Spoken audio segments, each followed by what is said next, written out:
The boy stands there, staring at the body of his father, contemplating buying beautiful seashells from the merchants to place them over the eyes of his father, as is his people's tradition. But using his abilities, he sees a vision of his father's murder, seeing where the copper tool embedded in his skull took the life of his father, and he saw the one who did it. Leaving his family's hut, with the dogs barking at him, the boy looks at the dog, and he stops and yelps. He walks into the other hut and confronts the man he knows as his uncle. He looks beyond his uncle's face and sees his heart. He wills it to stop. His uncle collapses to the ground, clutching his heart. The boy, showing no emotion on his face. The boy leaves his uncle's hut with two notions in his head: that he will remember to get those seashells from the merchants to provide his father with a proper burial, and that humanity needs not a chieftain, but a leader, one who will lead them into their full potential.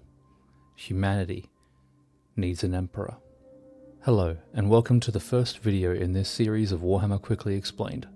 After going through most of the Warhammer books myself and wondering where to start this new series, it was easy to settle on the man that arguably started it all, the Emperor of Mankind. Many in the Warhammer community either look at him as a two-dimensional plot point or a complicated, in-depth character. After this video, you can make up your mind for yourself. The Emperor's origins are surrounded by a mixture of myth and mystery. No one can either say with 100% assurity what the Emperor's origins are, and we can only go off what he has given us, and then debate whether or not we can trust anything he says. So what I told you was true, from a certain point of view. So most of this will be up to your interpretation. What we do know is that the Emperor's origins take place at least in Anatolia, in modern-day Turkey, roughly in 8000 BC. Many origin stories have been explored, teased, and theorized. The Emperor may have started out by being summoned into existence by a group of Neolithic shamans, or he could be the shard of an ancient god, or he could be a perpetual immortal, blessed and cursed with immense psychic powers. Whatever the case, we can all agree that it is his deeds that overshadow his beginnings. So let's focus on what we do know.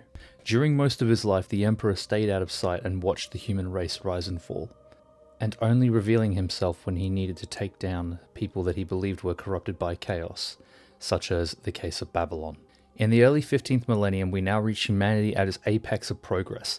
Humanity had become so technologically advanced to rival any of the other races and have spread across the stars and have settled a majority of the Milky Way galaxy. During this time, humanity created AI robots named the Men of Iron. These robots eventually rebelled like Terminator, and humanity won the fight, but at great cost. And then immediately after that, in the early 25th millennium, 10,000 years later, the Eldar, space elves, They're my least favorite races, the elf, have accidentally aided in giving the birth to the warp god of excess, Slanesh, engulfing the galaxy in warp storms that would cut off humanity from each other for 5,000 years, leaving humanity scattered throughout the galaxy to fend for themselves. This will be forever known as the Age of Strife. In that time, empires fell and rose in the chaos. Some worlds progressed, becoming their own separate empires, but many regressed or withered and died. Earth Now Terra became a constant war zone for control from techno-barbarians and maniacal warlords. However, this whole time in the Tibetan mountains, the Emperor honed his strength, intelligence, and his psychic powers and deepens his knowledge with the warp, the shadow dimension used for interstellar travel that is a reflection of our galaxy, filled with the four predatory gods waiting to feast on humanity. The Emperor collected a group of people around him as his advisors. Chief among this was Malkador the Sigillite, essentially the Merlin to his King Arthur. He then used science to create his custodians, eternal powerful bodyguards dedicating their lives to protecting their lord, and for his army he created the Thunder Warriors, violent and powerful soldiers. With these armies in place, the Emperor revealed himself to humanity. Not much is known during this time, but we know that the Emperor destroyed all those that refused to join him and those that he deemed were too dangerous to be left alive, endangering his plans for a unified humanity. However, after the unification of Terra, the Emperor realized that the Thunder Warriors began becoming more and more unstable, not just genetically, but mentally, and the Emperor then created a new project, the one that would help further his plans more than any other, the Primarch Project. The Emperor began creation of 20 sons from his own genetic makeup that will be his generals in his conquest of the galaxy. From these 20 sons, he used their genetic material to create legions of warriors in their visage. the Space Marines. With his custodian guard and the first legion of Space Marines that would later become the Dark Angels, the Emperor was forced to cull his Thunder Warriors. The Emperor continued with the creation of his Primarchs, but as much as the Emperor was a genius in so many fields of medicine and genetic engineering, the Emperor had to turn to the powers of the warp to enhance the Primarchs beyond what genetic engineering could allow, imbuing these sons with godlike powers that would help them lead the armies of humanity across the galaxy. However, this plan went awry when the Chaos Gods saw what the Emperor was doing and decided to intervene. Whilst many accounts vary on what exactly happened, and of the actions of the Emperor and other individuals, we know for a fact that the Chaos Gods took the Emperor's Primarchs through the warp and scattered them across the galaxy, attempting to foil his plans for galactic conquest. In the wake of this devastation, and short on time, the Emperor decided to conquer the solar system. When he arrived at Mars, he found the red planet was filled with technologically integrated culture of humans, named the Mechanicus, who prayed to a machine god that permeated through all machines. They looked at the Emperor as the coming of their messiah. The Emperor was unnerved by this and would have quashed the idea had he had more time, but unable to properly force compliance on this world, he decided to make a pact with the Martians, unifying all of the solar system.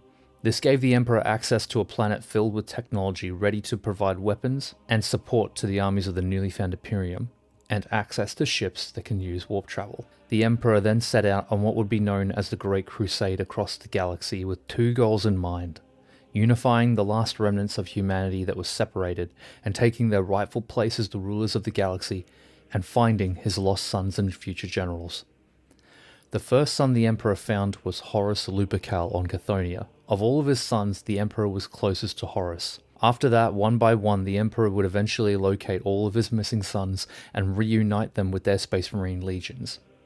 The Primarchs, now having their own cultural backgrounds and upbringing from living on different worlds, would have their own way of doing things, ranging from ordered and disciplined to downright murderous and insane.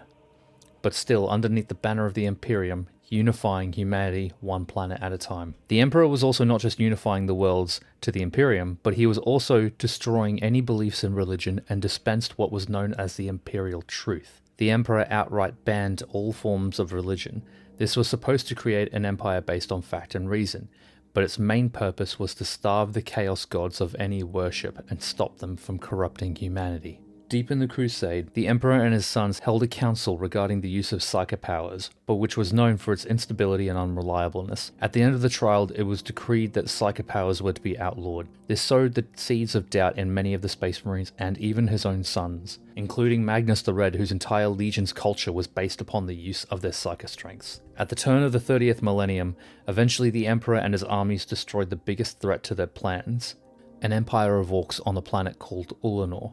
After the Emperor named Horus War Master and declared that he will return to Terra, leaving the Crusade in the hands of his sons. From this point on is where it all went downhill. The Emperor needed to go back to Terra because he needed to finish his Webway project. The Webway was a way the Elder had used to travel without using the warp. The Emperor's true goal was not only to unite humanity, but to cut them off from the warp altogether so they could no longer be at the mercy of the Chaos Gods. Despite being the most loved of his brothers and his father, Horus would fall victim to the lures and promises of chaos. Magnus the Red saw these events occurring and went against the Edict of Nicaea and used his psychopowers to try and warn the Emperor of Horus's betrayal. It's a bold strategy, Cotton. Let's see if it pays off for him. But in so doing, he accidentally destroyed the Emperor's Webway project and spilled demons from the warp onto Terra. The Emperor was forced to stay on the Golden Throne, using his powers to hold the tides of chaos back. And in turn, the Emperor was immobilized on his throne for almost all of the Horus heresy. For almost 9 years, while half of his sons had declared for Horus, fighting with the other half of his sons that had stayed loyal, the Emperor could only watch as his dreams of a united humanity were crushed. Eventually, Horus and his brothers reached Terra and began the Siege of Terra. His sons Rogel Dawn, Sanguinius, and the Khan defended Terra from their traitorous brothers as best as they could.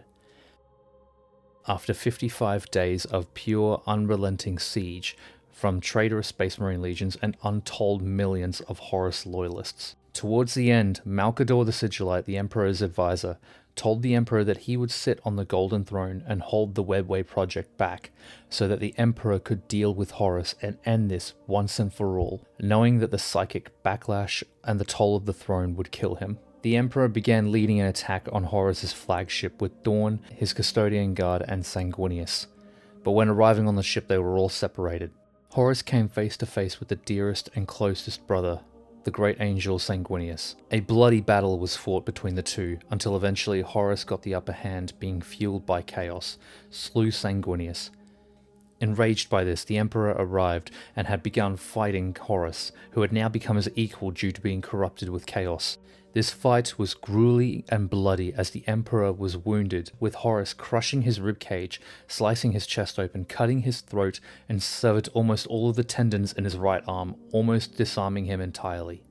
But the Emperor, in a final act of defiance, stabbed Horus in the heart with a blade that can destroy souls, killing Horus outright. The Emperor passed out, and Dawn arrived, seeing two of his brothers dead and his father almost dead. He carried his father back to the Golden Throne.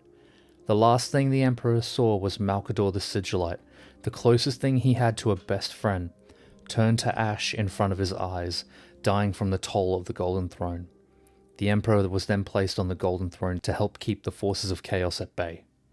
The Loyalists eventually won, but at a terrible price. Now mortally wounded, the Emperor sat on the throne, keeping the demons away from the Webway, and powering the Astronomicon, which is like a lighthouse of all warp travel, and now served also as a life support system for the Emperor. 10,000 years would later pass.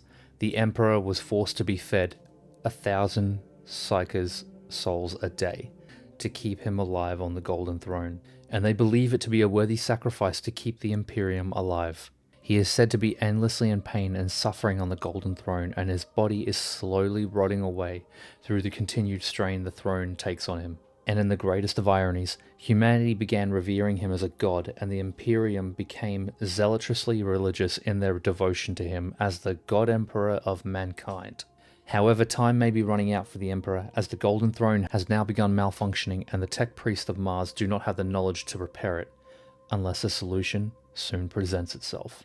Because most of the Emperor's history is either told by others or told by himself, we are unsure whether we can trust it. We can only go off of his actions. I wish to do a separate video one day on the many aspects to the Emperor's psychology, and exploring how immortality can shift one's perspectives and how they view relationships and the world in general. As I think too many people take a two-dimensional take on such a multi-dimensional character that is over 50,000 years old, and how the curse of immortality can warp anyone. If you like this video, please like and subscribe, and let me know in the comments what you want to know about next. Also, a big shout out to the channel sponsor, Gamers Village. If you want a good place to start with Warhammer at cheap prices, go check out them. They've been long-time friends of the channel and have always helped us out, so please help us out by giving them a look. And I hope you all have a lovely day. And remember, the Emperor protects.